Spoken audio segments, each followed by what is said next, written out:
আসসালামু আলাইকুম। Welcome to নকশি কেক হাউস। আজকে আমি আপনাদেরকে হালকা ক্রিম দিয়ে একটি ডিজাইন করে দেখাচ্ছি। আসলে যারা কেকের ক্রিম কম খেতে চায়, অনেক ফুল টুল বেশি পছন্দ না করে, হালকা ডিজাইন চায়, তাদের জন্য এরকম কেক করা। আর এই কেকগুলো করার জন্য আলাদা আলাদা নাইফ পাওয়া যায়, প্যালেট নাইফ। ওগুলো দিয়ে এই ডিজাইনগুলো খুব সুন্দরভাবে সেট হয়।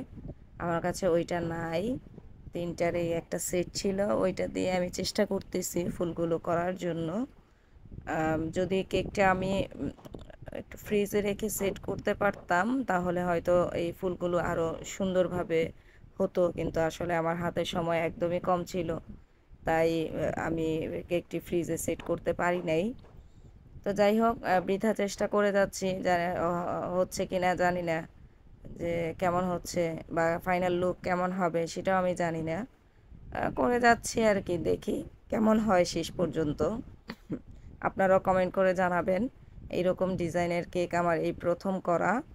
আমার এক বোন আছে টেস্টি কেকে ঢাকায়, ওই আপুকে দেখলাম উনি এরকম একটা ডিজাইনের কেক করছে।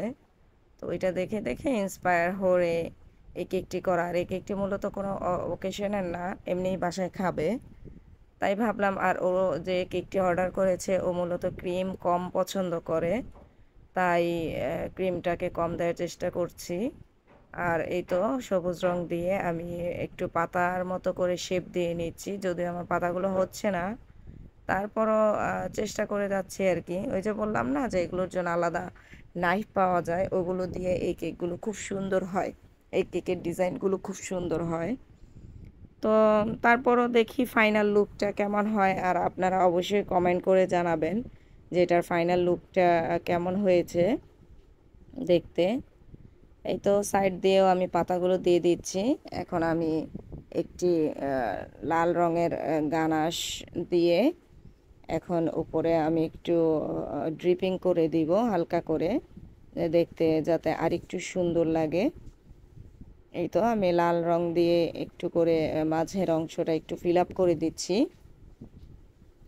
লাল রংটা দেওয়ার পরে দেখলাম কেকটার লুকটা আসলে অনেকটাই চেঞ্জ হয়ে গেছে, খুব সুন্দর, আমার কাছে খুব সুন্দর লাগতেছে।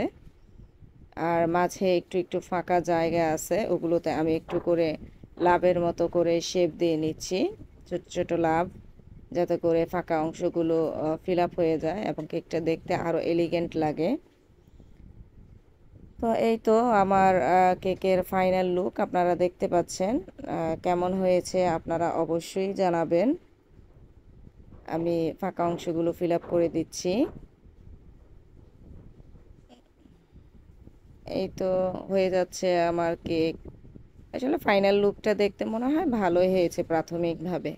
তো আপনারা জানাতে ভুলবেন না যে আমার কেকটির ফাইনাল লুকটি দেখতে আসলে কেমন লেগেছে আপনাদের কাছে, কমেন্ট করে অবশ্যই জানাবেন। আর আমার নকশি কেক হাউস পেজের সাথেই থাকবেন। আল্লাহ হাফেজ।